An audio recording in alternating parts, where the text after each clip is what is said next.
여러분, 성공하는 사람들의 세 가지 습관이 있습니다. 첫 번째는 주어진 시간에 최선을 다하는 것입니다. 아멘. 이 시간은 무슨 시간이죠? 예배 시간이에요. 예배 시간에 딴 마음 품거나 다른 것을 하는 게 아니라 하나님 앞에 집중할 수 있기를 부탁을 드립니다. 저는 늘 언제나 설교를 할 때 빼놓지 않는 기도가 있습니다. 제가 설교할 때 조는 사람을 향해서 하나님 앞에 그렇게 기도합니다. 하나님, 제가 설교할 때 저 사람 졸고 있거들라 저 사람 신학교 보내주세요. 두 번째로는 여러분, 성공하는 사람들 습관, 여러분 내 옆에 있는 사람을 소중하게 여길 줄 안다는 것입니다. 다시 한번 옆 사람한테 인사하겠습니다. 하나님은 당신을 보실 때 두고 보기에도 아까워하십니다. 시작.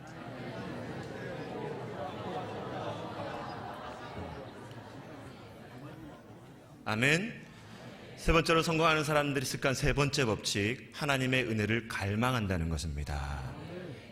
여러분, 오늘 이 시간 하나님의 은혜를 갈망할 수 있는 저와 여러분이 될 수 있기를 주의 이름으로 축원합니다. 제가 설교를 하기 전에 조크를 여러분들에게 선물로 전하고자 합니다.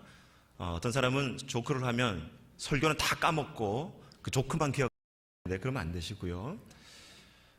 여러분, 생쥐 한 마리가 고양이에게 쫓겨갑니다. 죽기 살기로 도망을 가는데 잡혀먹으면 끝장이니까 이 쥐가 있는 힘을 다해서 도망을 가요. 그런데 도망을 가다 보니까 그만 막다른 골목에 다다르게 됩니다. 말 그대로 도간에 든 쥐의 신세가 돼버리는 거예요. 이 쥐가 어쩔 수 없이 이제는 고양이에게 잡혀먹었구나 체념할 수도 있는데, 이 쥐가 갑자기 뒤를 돌아보면서 고양이를 한번 째려본 이후에 이 쥐가 자기 옆에 있었던 연탄재에다가 자기 몸을 막 뒹구는 거야. 입맛을 사시고 있었던 고양이가 갑자기 깜짝 놀라서 그 생쥐에게 묻습니다. 야, 너 도대체 뭐 하는 짓이야? 그랬더니 이 생쥐가 다시 고양이를 쫙 째려보면서 한마디 외칩니다. 뭐라고 외쳤습니까? 다 된 밥에 재 뿌리는 거야. 웃지 않는 사람은 나쁜 사람. 네. 여러분, 생쥐도 고양이에게 물려 죽을 때 그냥 물려 죽지 않더라는 거예요. 여러분, 우리가 삶을 살아가다 보면 이렇게 생쥐가 고양이에게 쫓기듯이 우리 삶 가운데는 커다란 도전과 우리를 맞대응하기 위해서 달려오는 그런 세력들이 있습니다. 그런 세력들이 다가올 때 여러분, 생쥐와 같은 용기가 저와 여러분에게 있기를 주의 이름으로 축원합니다. 여러분, 우리가 그런 세력들을 흔히는 보이는 세력, 다시 말해서 가난과 질병과 죽음과 같은 그런 보이는 세력들이 있어요. 그리고 두 번째로는 여러분, 보이지 않는 세력, 다시 말해서 성경에서는 영적 싸움이라고도 얘기를 합니다. 그런데 여러분, 내가 원하든 원치 않든 간에 우리는 한평생 삶을 살면서 그런 영적 세력과 보이는 세력과 우리는 늘 언제나 싸울 수밖에 없는 것이 우리의 운명입니다. 그런데 여러분, 잘 생각해 보십시오. 어떤 사람은 늘 언제나 커다란 도전하는 세력이 다가옴에도 불구하고, 어떤 사람들은 정말 그 싸움에도 불구하고 인생을 즐기면서 순수하게 유유자적, 별 대수롭지 않게 그런 싸움을 지혜롭게 이겨내는 사람이 있는 반면에, 어떤 사람들은 내 인생이 왜 이렇게 날마다 꼬이냐고 하면서 불평하면서 힘겹게 여기면서 날마다 인생 가운데 한숨을 내뱉으며 힘겨워하는 사람들의 인생이 있더라는 거예요. 오늘 여러분, 사도 바울의 로마서도 마찬가지입니다. 사도 바울은 로마서 7장까지 오라 나는 공고한 사람이로다, 이 사망의 법에서 누가 나를 건져내려 하면서 자기에게 다가왔던 그런 동족 유대인들에 대한 거친 영적인 도전과, 그리고 선교를 하면서 일어나게 된 온갖 환난과 박해와 핍박들을 통해서 그런 세력들이 다가왔을 때 힘겨워하고 괴로워했던 인물이 사도 바울입니다. 그럼에도 불구하고 로마서 8장을 넘어가게 되면서 이 사도 바울은 믿음의 눈으로 하나님 때문에 이길 수 있다라고 고백했던 내용이 오늘 우리가 읽었던 본문의 말씀입니다. 여러분, 똑같은 싸움을 당해도, 똑같은 세력이 다가와도 어떤 사람은 너무나 힘겨워하는 반면에 어떤 사람은 그걸 대수롭지 않게 이겨낼 수 있는 그 이유가 뭐냐? 사도 바울이 그렇게 힘겨웠음에도 불구하고 이후에 승리의 모든 법칙을 얘기할 수 있었던 하나님에 대한 시선이 열릴 수 있는 이유가 무엇이냐? 그 답이 여러분, 성경에 있다는 것입니다. 여러분, 하나님께 감사한 것은 하나님께서 우리가 하나님의 백성들이 삶을 살아갈 때 어떤 악한 세력들이 다가오든 간에 어떤 싸움에서도 하나님의 백성들이 이길 수 있는 길을 마련해 놓으셨다는 겁니다. 그 길이 무엇이냐면 바로 믿음의 법칙입니다. 아멘. 믿음이면 여러분, 오늘날에 살아가고 있는 하나님의 백성들이 무슨 싸움이든지 다 이길 수 있다고 가르치고 있는 거예요. 다시 바꿔 말하면 어떤 싸움에서든지 하나님의 백성들 그 믿음을 갖고 나가기만 하면 여러분, 백전백승할 수 있다고 하나님께서 약속해 주셨습니다. 그래서 요한일서 5장 4절 말씀을 읽다 보면 무릇 하나님께로서 난 자마다 세상을 이기느니라. 세상을 이기는 승리는 이것이니 우리의 믿음이니라. 여러분, 저는 그래서 이 믿음을 가져다 주는 믿음이라고 부르고 싶습니다. 여러분, 우리가 인생을 살다 보면 이 믿음이 없기 때문에 가난과 질병과 죽음 이런 것들에 지는 경우가 얼마나 많이 있습니까? 결국 이 믿음이 없기 때문에 여러분 보이지 않는 그런 영적 싸움에서 지는 경우가 얼마나 많이 있습니까? 오늘 우리 포항중앙학교 성도 여러분, 이 믿음이 회복될 수 있는 귀한 은혜가 있어지기를 주의 이름으로 축원합니다. 그렇다면 오늘 사도 바울이 말했던 이 믿음의 승리를 가져다주는 그 믿음의 법칙, 특징이 무엇이냐? 네 가지로 구분해보고 싶은데 첫 번째, 같이 따라해봅시다. 하나님은 우리 편이시다. 같이 말씀 한번, 본문 말씀 31절 말씀 우리 한 목소리를 크게 한번 읽어보겠습니다. 31절입니다. 시작. 그런즉 이 일에 대하여 우리가 무슨 말하리요? 만일 하나님이 우리를 위하시면 누가 우리를 대적하리요? 아멘. 여러분, 승리를 가져다주는 믿음의 첫 번째 법칙, 하나님이 우리 편이시라는 거예요. 그분이 우리를 위하시고 우리를 옹호해 주시고 우리를 변론해 주시기 때문에 어떤 싸움이든지 저와 여러분이 이기게 될 줄 믿습니다. 여러분, 이 불경기의 호황을 누리는 위대한 산업이 있는데 그것이 무엇이냐면 여러분, 도박산업입니다. 경기가 어려울수록 더 잘 되는 사업이 바로 사행성 산업, 다시 말해 도박산업인데, 여러분, 많은 사람들이 경기가 어렵다 보니까 한탕을 잡을 목적으로 카지노라든가 도박장이라든가 경마장이라든가 경주장으로 사람들이 더 많이 모이게 되는 거예요. 근데 여러분, 카지노 같은 경우는 카지노 회사에서 그 카지노 기계를 이미 들여올 때 컴퓨터 칩을 조작을 해서 승률을 다 이미 바꿔놓습니다.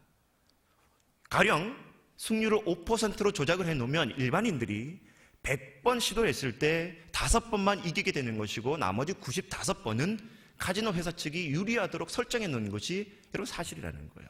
그래서 일반인들이 아무리 갖다 쏟아 붓는다 할지라도 이길 수 없는 것이 여러분 기정사실입니다. 그런데 여러분, 하나님께서는 이 세상을 하나님의 백성들이 5%도 아니고 10%도 아니고 이 세상을 100% 이길 수 있도록 이 세상을 프로그래밍 해놓으셨는데 그것이 무엇이냐면 바로 믿음의 법칙이라는 것입니다. 아멘. 다시 말해서 하나님께서 이미 애시당초 이 세상을 만드실 때부터 믿음의 법칙에 의해서 하나님의 백성들이 다 이길 수 있게끔 만드셨기 때문에 10번을 싸우건 100번을 싸우건 1000번을 싸우건 하나님의 백성들이 믿음만 있다면 이기게 될 줄 믿습니다. 그래서 여러분, 구약 성경에서 뭐라 그러냐면 너희 대적을 너희 손에 붙였나니 라고 그렇게 돼 있어요. 여러분, 하나님께서 그 대적들을 우리 손에 붙여놓으셨기 때문에 우리는 가서 믿음으로 싸우기만 하면 이기게 될 줄 믿습니다. 그래서 여러분, 다윗이 골리앗을 싸워서 이겼던 것도 그렇고 적은 숫자의 이스라엘 군사가 많은 블레셋 군사와 싸웠을 때 이겼던 것도 그렇고 한 사람이 10,000명과 맞닥뜨려도 이미 하나님께서 그 적들을 손에 붙이셨기 때문에 믿음만 가지고 나가면 하나님의 백성들은 100% 이기게 되는 삶이 될 줄 믿습니다. 여러분, 혹시 여러분들이 학교에서 공을 찰 때 운동장에 가가지고 응원할 때 혹시 옆집 아이 응원하시는 분 계십니까? 다 자기 자녀들 응원할 거예요. 그렇죠? 여러분, 근데 그 자녀가 공을 차다가 그만 넘어졌을 때 여러분 어떻습니까? 마음이 안타깝지요. 그러다가 이 아이가 먼지를 털어내고 다시 일어서게 되면 연호하게 되고 박수를 치면서 환호하게 됩니다. 그리고 결국에는 그 자녀가 속한 팀이 이기도록 이걸 응원하는 것이 부모의 다 마음이에요. 여러분, 마찬가지로 하나님께서도 이 시대를 살아가고 있는 하나님의 자녀들인 우리 백성들, 이 하나님의 백성들이 살다가 힘겨워서 넘어질 때 여러분, 주님께서 안타까워하십니다. 그리고 다시 우리가 툴툴 털어버리고 일어설 때는 여러분, 주님께서 흥분하게 되는 것입니다. 그리고 하나님께서 우리가 이겼을 때는 너무나 기뻐하시고 그분이 영광 받으신다는 것입니다. 여러분, 사단의 힘이 아무리 강하다 할지라도 하나님께서 우리를 지켜주시기 때문에 우리가 이기게 될 줄 믿습니다. 세상에 아무리 우리를 협박하고 유혹한다 할지라도 하나님께서 우리를 위해 주시기 때문에 여러분, 우린 결국 이기게 될 줄 믿습니다. 때때로 여러분, 삶을 살다가 사단이 가시덤불처럼 일어나서 우리를 넘어뜨리려고 할 때 하나님께서 우리를 막아주시는 것입니다. 여러분, 하나님께서 나의 등 뒤에서 지켜주시기 때문에 거대한 세력이 도전해 올 때, 거대한 세력이 나를 넘어뜨리려고 할 때 하나님께서 지켜주시고 보호해주시고 막아주시기 때문에 저와 여러분 승리하게 되는 삶이 될 줄 믿습니다. 여러분, 나폴레옹이 전쟁을 하게 될 때 나폴레옹 휘하의 군인들이 오스트리아의 펠레트리라는 그 도시를 점령하게 됩니다. 필트리라는 도시. 근데 그날이 여러분 부활절 새벽이었어요. 이 오스트리아의 펠트리에 도시에 있었던 시민들은 부활절 아침 새벽이었음에도 불구하고 이 위기를 어떻게 해야 될지 몰랐습니다.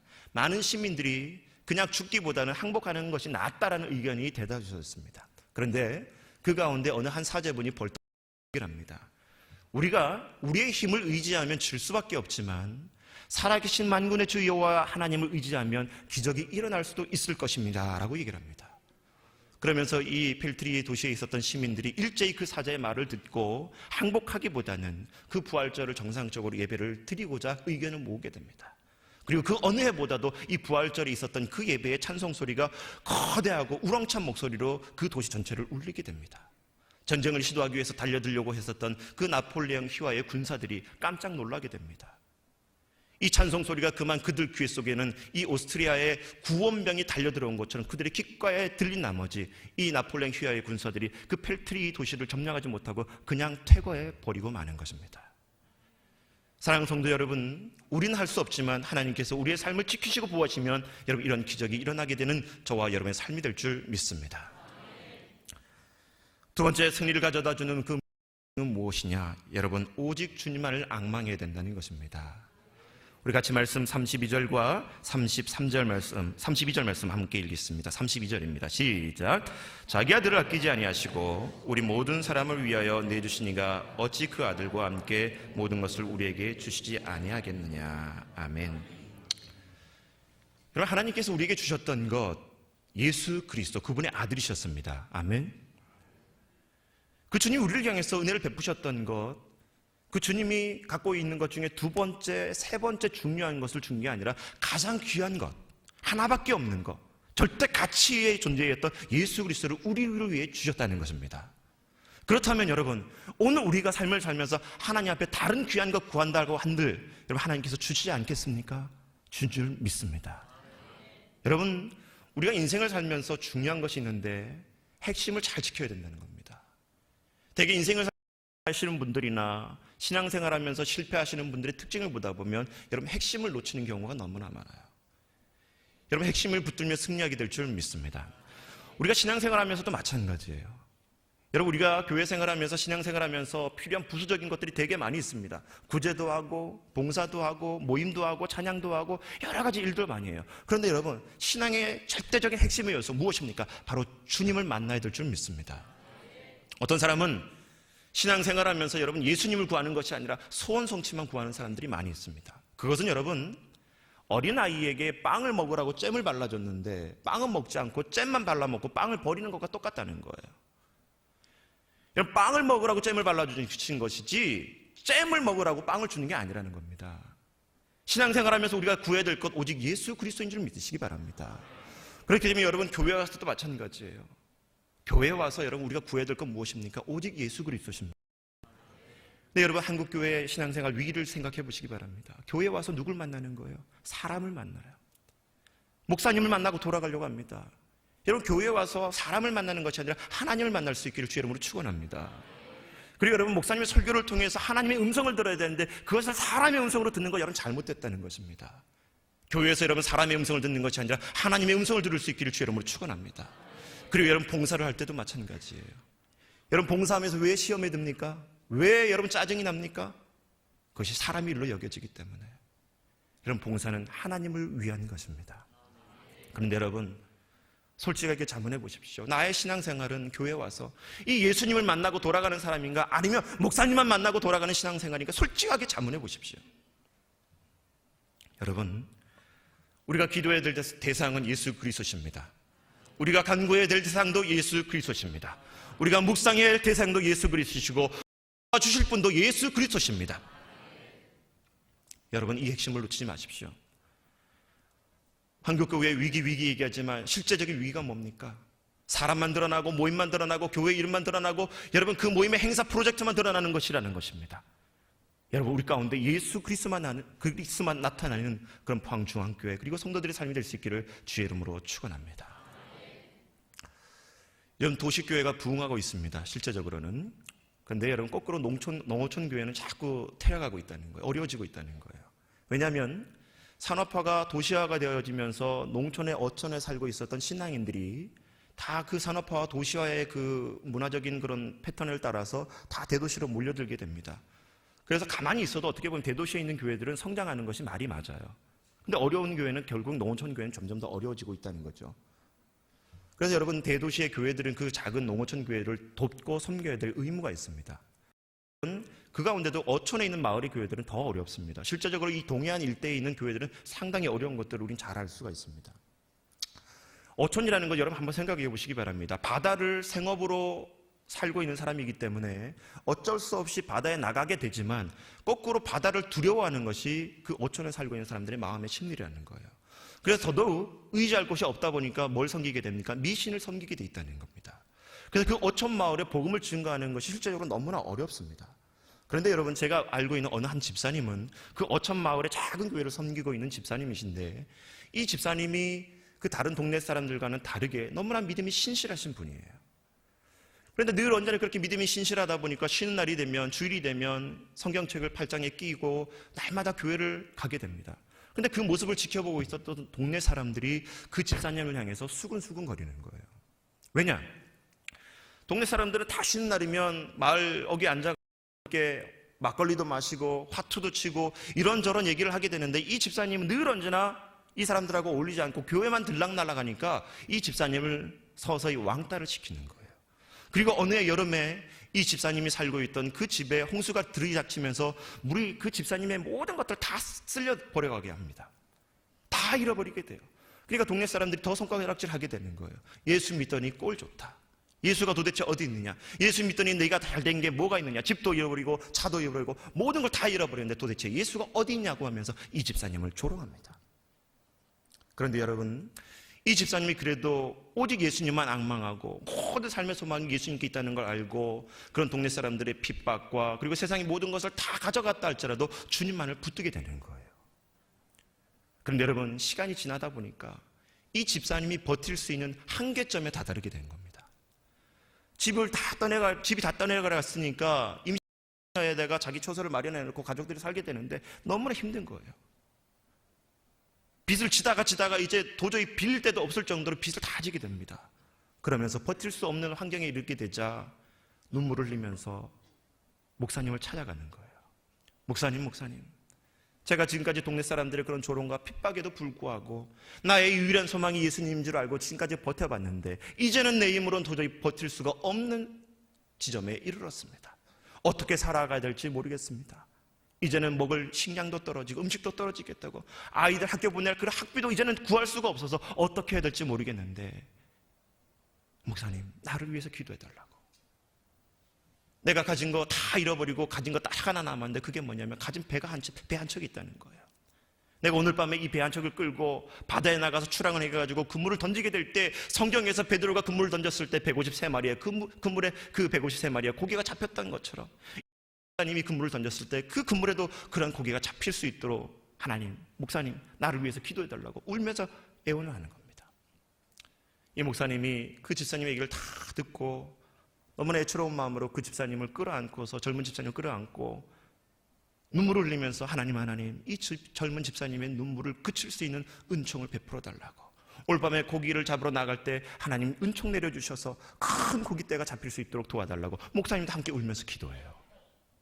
그런데 여러분, 그날 저녁에 이 집사님이 다른 동네 사람들과 함께 배를 이끌고 출항을 하게 됩니다. 근데 그날 밤에 돌아오게 될 때 다른 동네 사람들은 다 빈 그물로 돌아오게 되는데 이 집사님의 배의 그물에는 130마리의 방어떼가 걸려들어서 돌아오게 되는 거예요. 와하는 사람은 방어가 뭔지 아시는 분들이에요. 그것도 여러분, 마리당 10kg가 넘는 방어떼가 돌아오게 돼가지고 그걸 그 다음날 새벽에 구판장에 내놓으니까 여러분 2천만 원을 쳐주더라는 겁니다. 근데 중요한 것은 그것이 그날로 끝난 것이 아니라 그 다음날도 여러분이 아멘할 때까지 그 다음날도 보름 동안, 여러분 놀라지 마십시오, 2370마리의 방어떼가 잡혀서 구판장을 통해 가지고 얻었던 수입이 4억 7천만 원이라는 겁니다. 그리고 얼마 있다가 더 놀라운 것은 여러분, 밍크고래는 동해 바다에 잘 잡히지가 않아요. 그런데 밍크고래가 그 집사님의 그물에 또 걸려서 그것도 구판장에 내놨더니 5천만 원을 주더라는 겁니다. 몇 개월 되지도 않은 사이에 이 집사님이 그 동네에서 제일 잘 살게 되는 사람이 됐고, 집도 짓게 되고, 차도 사게 되고, 교회에 수많은 헌금도 하게 되고, 전설 따라 삼천리가 아니라 경북 영덕군 구계면의 구계교회의 김상태 집사님의 간증입니다. 여러분, 세상을 살아가면서 다 잃어버린다 할지라도 예수 그리스도를 잃어버리지 않기를 주의 이름으로 축원합니다. 순수하게 주님만을 바라보고 주님만을 묵상하고 주님의 사랑을 믿고 살아간다면 하나님께서 이 집사님에게 은총을 베풀어 주셨던 것처럼 저와 여러분에게도 큰 은총을 베풀어 줄 줄 믿습니다. 세 번째, 승리의 이 믿음의 법칙의 특징은 내가 하나님의 자녀라는 사실입니다. 우리 말씀 33절에서 34절 말씀 같이 한 목소리로 읽어보겠습니다. 33절에 34절입니다. 시작. 네가 능히 하나님께서 택하신 자들을 고발하리요 의롭다 하신 이는 하나님이시니 누가 정죄하리요 죽으실 뿐 아니라 다시 살아나신 이는 그리스도 예수시니 그는 하나님 우편에 계신 자여 우리를 위하여 간구하시는 자시니라. 아멘. 여러분, 오늘 택하신이란 단어 뒤에는 하나님의 자녀들이라는 단어가 숨어져 있습니다. 여러분, 우리가 하나님의 택함 받은 하나님의 백성인 줄 믿으시기 바랍니다. 내가 하나님을 택한 것이 절대 아닙니다. 아멘. 하나님이 우리를 택해 주셨어요. 내가 뭐가 대단한 게 있어서 하나님이 우리를 택해 주신 게 절대 아닙니다. 그러니까 여러분, 오늘 이 시간에 우리가 이 자리에 앉아가지고 찬송도 부르고 예배를 드리고 말씀도 듣고 또 헌금도 하고 이 자리에 앉아있다는 그 자체가 여러분 하나님께서 우리를 택해 주셨다는 하나님의 자녀라는 그 증거인 줄 믿으시길 바랍니다. 여러분, 자녀를 생각해 보십시오. 그 자녀가 잘생겼든 아니면 예쁘든 아니면 못생겼든 밉든 간에 그 자녀는 내가 낳았기 때문에 한평생 그 자녀를 향해서 사랑을 쏟아붓습니다. 그렇죠? 제가 어렸을 때 하도 어머니 말썽을 피워가지고 한번 저희 어머니가 학교에 불려가신 적이 있습니다. 하도 말썽을 피워서. 그래가지고 학교에 대개 야단을 맞고 어머니가 담임 선생님한테 야단을 맞고 저녁에 저를 이렇게 끌고 가면서 배가 고프니까 중국집 가지고 짜장면을 시키는데 짜장면을 시키면 저도 먹고 어머니도 먹어야 되지 않나요? 근데 짜장면을 한 그릇만 시키는 거예요. 처음에 엄마는 왜 안 먹어 물어보니까 이 어머니 나는 배불러라고 대답합니다. 나는 그것도 모르고 그냥 처음에는 어머니 정말 배부른 줄 알고 혼자 양념도 남기지 않고 다 발라 먹었어요. 깨끗하게. 근데 여러분, 시간이 흘러서 그 어머니의 말씀 나는 배불러란 말 속에는 짜장면 한 그릇 젓가락도 어머니 입속에 들어가는 것이 부담스러워서 그렇게 가난했던 시절, 짜장면 한 젓가락도 아들에게 더 먹이기 위해서 어머니 드시지 않고 아들에게 다 쏟아붓던 그 어머니의 사랑, 그 사랑이 있었기 때문에 제가 오늘 이 자리에 있는 것입니다. 여러분, 이 부모의 사랑은 이렇다는 거예요. 그것이 내 자녀이기 때문에 한평생 우리는 그 자녀를 향해서 사랑을 쏟아붓지 않습니까? 마찬가지입니다. 하나님께서는 우리를 하나님의 자녀로 삼으셨기 때문에 그 사랑이 변치 않고 저와 여러분들을 자녀로 삼으셨기 때문에 삼으셨기 때문에 여러분 오늘 저와 여러분의 하나님인 줄 믿으시기 바랍니다. 여러분, 세계적인 리더십의 거장이라고 불리는 존 맥스웰이라는 사람이 있습니다. 이분이 쓴 책을 보다 보면 다음과 같은 세 사람은 성공한 사람이다. 첫 번째 사람은 미국의 대통령이 백악관으로 부르는 사람이라면 그 사람은 대단히 성공한 사람이다. 두 번째로는 그 미국의 대통령이 백악관으로 불러다 놓고 나와 대화하는 도중에 전화가 왔음에도 불구하고 전화를 받지 않고 계속해서 나와 얘기를 하는 사이라면 그 사람은 대단히 유력한 사람이다. 세 번째로는 미국의 백악관 대통령이 차라리 아예 나를 그 백악관의 자문관으로 일을 시키기 위해서 상주시켜 놓고 나를 뽑아줘서 그곳에 머물게 한다면 그 사람은 대단히 성공한 사람이다. 여러분, 이 세 가지 사람 중에 어떤 사람이 제일 성공한 사람입니까? 마지막 사람이라는 거예요. 왜? 뽑혔고 선택되어졌기 때문에. 여러분, 하나님께서는 저와 여러분을 선택하여 지명하여 부르신 줄 믿습니다. 내가 너를 지명하여 불렀나니 너는 내 것이라. 하나님께서는 선택해 주셨고 우리를 불러주셨고 한평생 우리의 삶 동안 여러분 하나님께서는 우리와 함께 하시기 위해서 우리를 불러주셨다는 사실이에요. 한 나라의 대통령으로부터 여러분 부름을 받았다면 성공한 인생인데 위대한 만군의 주 여호와 하나님 창조주 하나님으로부터 선택되어졌다는 것, 여러분 성공 중에 성공이요 위대한 성공인 줄 믿으시길 바랍니다. 여러분, 세상에는 수많은 옷이 있습니다. 근데 여러분, 이 옷은 누가 입느냐에 따라서 그 값어치가 틀려져요. 그렇죠? 1961년도에 티파니의 아침이라는 영화에서 오드리 헵번이 검은 드레스를 입고 나옵니다. 근데 여러분, 그 드레스가 흔히 말하는 뭐 유명 브랜드도 아니고 메이커도 아니고 그냥 동대문 짝표 드레스였어요. 그런데 이 헵번이 그 영화에서 입었다는 이유만으로 얼마 전에 영국 크리스티 경매에서 팔리게 되는데, 여러분, 그 드레스 가격이 무려 8억 5천만 원에 낙찰이 됐다는 겁니다. 여러분, 놀라시지도 않나요? 8억 5천만 원. 걔 이름도 아니고 8억 5천만 원. 그 옷이 뭐 다이아몬드가 박힌 것도 아니고 보석이 박힌 것도 아니에요. 그냥 그 영화에서 오드리 헵번이 한번 입었다는 이유만으로 8억 5천만 원에 팔렸다는 거예요. 그래서 제가 생각해 봤어요. 만약에 그 검은 드레스를 저희 집사람이 입었거나 아니면 우리 권사님들이나 여자 집사님들이 그걸 입어가지고 어느 날 바자회 때 그것을 내놨다면 얼마에 팔릴까? 얼마에 팔릴 것 같습니까, 여러분? 1,000원?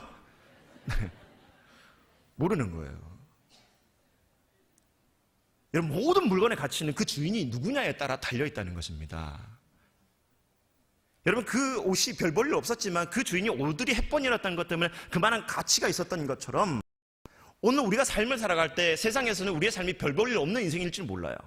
그러나 하나님께서는 예수 그리스도의 피값으로 우리를 사셨고 하나님의 자녀 삼으셨기 때문에 위대한 가치와 품위가 있는 존재가 저와 여러분인 줄 믿으시기 바랍니다. 우리가 위대한 것은 뭐 대단한 것을 갖고 있어서가 아니라, 특별한 능력이 있어서가 아니라, 많은 것을 갖고 있어서가 아니라, 하나님께서 우리를 택함 받은 자녀로 세워주셨기 때문에 우리가 더 위대한 것이고 가치가 있는 것이고 값어치가 있는 것이고 자랑스러운 것이고 존귀한 자녀가 되는 줄 믿으시기 바랍니다. 여러분, 이렇게 세상에서 별 볼 일 없는 존재를 하나님께서는 존귀한 자로 삼으셨고, 그렇기 때문에 우리가 이 세상을 살아가면서 이런 부족하고 연약하다 할지라도 우리를 자녀 삼으신 그 택하신 하나님이 계시기 때문에 아무리 어려워도 힘들어도 하나님께서 우리를 세상 가운데 존귀한 자로 우뚝 세우게 하실 줄 믿습니다. 여러분, 1968년도의 사건입니다. 춘천에서 박정희 전 대통령이 고위 장성들을 불러다 연찬회를 하고 있었습니다. 그런데 그 가운데는 박희필이라는 장군께서 그 부대를 잘 이끌고 또 이렇게 운영했다는 그 브리핑을 받으면서 축하하고 격려하기 위한 자리였어요. 많은 장성들이 그 박희필 장군의 프레젠테이션을 듣고 박정희 대통령도 박수를 쳐주면서 부대를 잘 관리했다고 하면서 칭찬을 하십니다. 그러면서 장성들에게 돌아가면서 술잔을 한 잔씩 따르게 되는데, 그날의 주인공이었던 이 박희필 장군이 술잔을 든 것이 아니라 머뭇거리고 있는 거예요. 박정희 대통령이 박희필 장군 차례가 돼서 술잔을 따르려고 하니까 이 박희필 장군이 얼굴이 새빨개지면서 이렇게 한마디 합니다. 각하, 저는 교회 다니는 집사이기 때문에 잔을 받지 못하겠습니다. 다른 음료를 나에게 주십시오.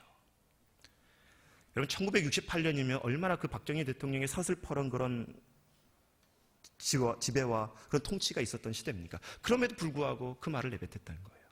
많은 다른 장성들이 이 박희필 장군의 그 말 한마디에 분위기가 뛰었듯이 가라앉게 되면서 이 박희필 장군이 내일 아침이면 다른 곳으로 좌천이 될 것이라고 다들 예상을 합니다. 그런데 여러분, 그 연찬회가 끝나고 이 박정희 대통령은 오히려 그 박희필 장군에 대한 믿음을 치하하면서 믿으려면 저렇게 믿어야지 하면서 그 다음날 박희필 장군을 계급을 한 단계 더 올려주게 된다는 것입니다. 여러분, 또한 이 사건뿐만이 아니라 박희필 장군이 그 당시에 월남으로 이렇게 파병되기 위해서 많은 고위 장성들이나 정부의 고위 관계자들이 직항이 없다 보니까 비행기가 대만에 있는 유명한 호텔에서 대부분 계약을 하고, 우리 정부가 계약을 하고 그 호텔에서 대부분 사람들을 묵게 합니다. 그런데 정부 고위 관계자들이 그 호텔에 들어가게 됐을 때 그날 밤에 그 대만에 있던 호텔 지배인이 대부분 사람들에게 어떤 사진첩을 갖고 오게 되면서 그 묵고 있었던 숙박자들에게, 장성들이나 고위 정부 관료자들에게 오늘 밤에 서비스할 아가씨들의 사진이니까 여기서 고르라고 여자들의 누드 사진첩을 가져다 주는 거예요. 그런데 이 박희필 장군도 그날 밤에 그 호텔에서 묵게 되는데, 이 박희필 장군이 그 지배인이 그런 사진첩을 갖고 오게 되니까 이걸 내팽개치게 되면서 뭐라 그러냐면, 나는 이런 거 필요 없고 나는 내일 새벽 기도에 나가야 되니까 여기 근처에 교회가 어디 있는지만 알려달라고 사진첩을 갖다 휙 버립니다. 그 사건이 있은 이후에 그 호텔의 지배인은 이렇게 얘기합니다. 한국에서 수많은 사람들이 왔음에도 불구하고 이 박희필 장군과 같은 그런 사람은 이전에도 없었고 이후에도 없었다라고 그 믿음에 대해서 여러분 칭찬하게 되는 거예요. 여러분, 하나님 앞에 선택받은 사람은 어느 곳에 어느 환경에서 무엇을 하든지 간에 하나님의 자녀다운 정체성을 버리는 삶이 아닙니다. 여러분이 어느 곳에 무엇을 하든지 간에 하나님의 자녀라는 그 정체성을 분명히 기억하시고 살아갈 수 있기를 주의 이름으로 축원합니다. 네 번째, 승리를 가져다 주는 믿음의 법칙, 하나님이 나를 끝까지 사랑하신다는 사실입니다.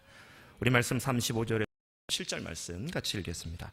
35절 37절까지입니다. 시작. 누가 우리를 그리스도의 사랑에서 끊으리요? 환난이나 공고나 박해나 기근이나 적시나 위험이나 칼이랴. 기록된 바 우리가 종일 주를 위하여 죽임을 당하게 되며 도살당할 양같이 어김을 받았나이다 함과 같으니라. 그러나 이 모든 일에 우리를 사랑하시니로 말미암아 우리가 넉넉히 이기느니라. 아멘. 여러분, 하나님의 사랑이 얼마나 큰지 여러분 믿으시지요? 그 사랑이 우리에게 임하면 여러분 슬픔이 사라지게 되고 죄악이 사라지게 되고 두려움이 떠나가게 되고 걱정과 염려가 사라지게 될 줄 믿습니다. 그래서 그 사랑이 임하는 가정마다, 교회마다, 역사와 민족마다 회복의 은총이 있게 되는 줄 믿으시기 바랍니다. 여러분, 왜 초대교회 성도들이 여러분 그런 핍박과 박해 속에 여러분 사자굴 앞에서도 기뻐하며 순교했습니까? 그것은 하나님의 사랑을 믿었기 때문이에요. 여러분, 세상이 다 변해도 하나님의 사랑은 절대 변하지 않습니다. 죄송한 말이지만 제가 요즘 나이가 들면서 깜빡 현상이 나타나게 돼요. 오늘 낮에도 잠깐 집에 가서 이제 옷을 갈아입으려고 집에 들어가게 됐는데 옷을 벗고 났는데 누구에게 갑자기 전화를 걸어야겠다는 생각이 문득 들면서 핸드폰을 막 찾는 거예요. 아무리 뒤져봐도 없는 거예요. 나중에 찾다가 여러분 보니까 그 핸드폰이 제 손에 들려져 있는 것입니다.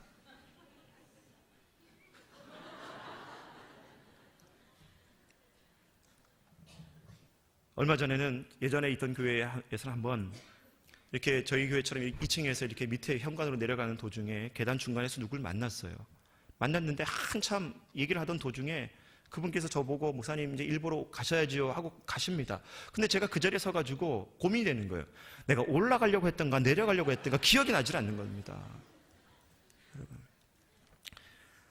이게 뭐예요? 바로 이 깜빡깜빡 치매의 신호거든요. 어느 장로님이 새벽기도 때 새벽기도를 가려고 아파트 현관을 내려오셔서 주차장으로 내려갔는데 차문을 딱 열고 앉았더니 차 키함하고 운전대가 송두리째 없어진 거예요. 깜짝 놀래가지고 도대체 어떤 놈이 남의 차를 이렇게 해놨냐고 하면서 막 욕을 하면서 경찰에 신고하려고 딱 차문을 열고 내렸는데 이 장로님이 그만 뒷좌석에 앉아있더라는 겁니다.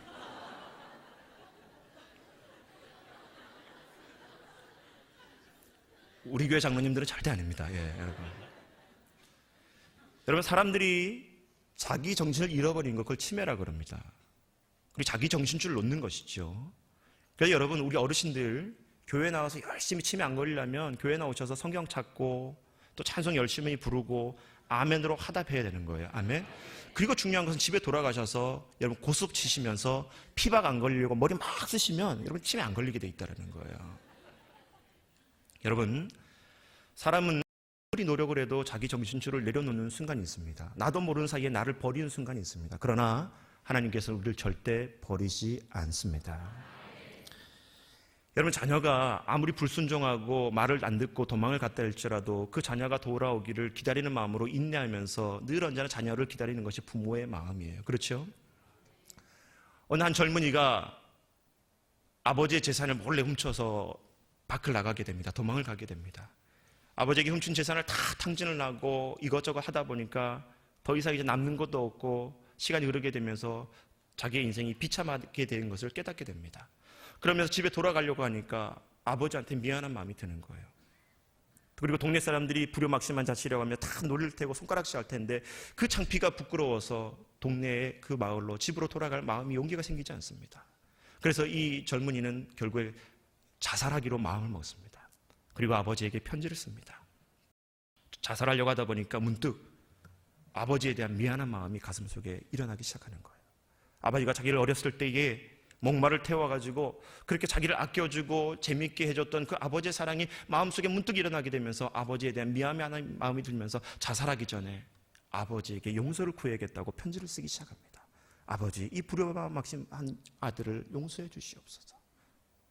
그러면서 눈물을 흘리면서 아버지에게 쭉 편지를 쓰고 혹시라도 내가 죽기 전에 아버지에게 용서를 받고 싶은데 그 아버지의 용서의 확인을 할 수 있었으면 좋겠다.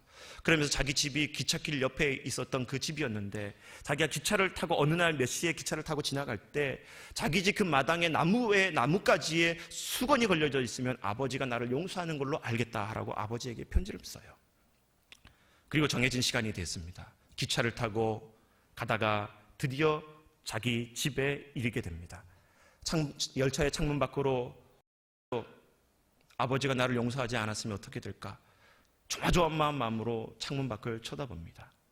근데 여러분, 아버지는 그 나뭇가지에 수건을 거는 것이 용서의 확인이었는데 수건을 하나 걸어놓은 것이 아니라 그 마을 전체에 노란 수건을 다 걸어놓습니다. 그 아버지의 마음은 혹시라도 이 수건 하나 걸었다가 바람에 날려서 이 수건이 다른 데로 날아가서 그 아들이 이 아버지의 용서를 확인하지 못할까 봐 집안에 있었던 천을 다 뜯어가지고 동네 나뭇가지마다 다 걸어놨던 거예요. 여러분, 이게 부모의 사랑이라는 것입니다. 여러분, 이처럼 부모가 자식을 버리지 않듯이 여러분, 하나님은 절대 우리를 버리지 않습니다. 영국의 헨리 8세 시절에 여러분, 울즈라는 추기경이 있었습니다. 이 울즈 추기경, 그 헨리 8세에게 대단히 충복을 했던 인물이 바로 이 울즈 추기경인데, 그만 인생의 말미에 모함을 받아서 그 왕의 신임을 잃어버리고 영국 런던 감옥에 갇히게 됩니다. 결국에 모함에서 자기의 인생이 결국 나락으로 떨어지게 되고 그 감옥의 생활 속에서 모든 것들을 허망한 생활을 갖게 되면서 어느 날 잊게 되는데 친구 한 사람이 찾아오게 됩니다.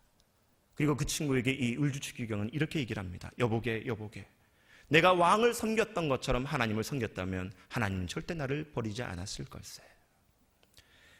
여러분, 오늘 이 시대를 살아가고 있는 많은 사람들이 이 울즈 추기경과 같은 고백을 하는 경우가 얼마나 많이 있습니까? 그렇게 사람을 믿고 신뢰했건만 하나님으로부터 버림받는 경우, 그렇게 돈을 믿었건만 돈으로부터 버림받는 경우, 그렇게 명예와 권력을 믿었건만 명예와 권력으로 버림받는 경우. 여러분, 그러나 세상은 다 우리를 버린다 할지라도 하나님은 절대 우리를 버리시지 않습니다. 여러분, 대전 현충원 국립묘지에 가면 정등만 소장님의 묘비에 이런 글이 쓰여져 있습니다. 하나님의 사랑에 한평생 이해하고 살다가 하나님의 사랑에 이해하고 떠난 부활과 영생을 믿고 여기에 잠드노라. 한평생 하나님께서 자신을 사랑한다는 걸 알고 믿었기에 그 어려운 힘든 상황 속에서도 하나님 앞에 순종하고 결국 인생을 마감했던 그 장군의 묘비의 글처럼 저와 여러분이 오늘도 하나님의 사랑을 받고 있다는 그 존재를 믿으실 수 있기를 주의 이름으로 축원합니다. 여러분, 이제 말씀을 결론 짓고자 합니다. 우리가 삶을 살아가면서 아무리 힘들고 어려운다 할지라도, 그리고 커다란 세력이 우리를 도전해 온다 할지라도 첫 번째, 하나님께서는 우리의 편이 되신다는 사실을 믿으시기를 주의 이름으로 축원합니다. 두 번째, 예수 그리스도, 가장 좋은 것을 우리에게 주셨던 분, 오직 예수 그리스도를 앙망하는 저와 믿음이 있어지기를 주의 이름으로 축원합니다. 그리고 하나님께서 저와 여러분을 하나님의 자녀로 선택하셨다는 것입니다. 네 번째, 여러분, 주님 오실 그날까지, 아니 세상이 뚜쩍난다 할지라도 하나님의 사랑은 변치 않습니다. 그래서 우리가 즐겨 부르는 찬송 중에 여러분, 믿음만이 능력이라 하시는 이 저와 여러분의 동일한 입술의 고백이 되기를 주의 이름으로 축원합니다.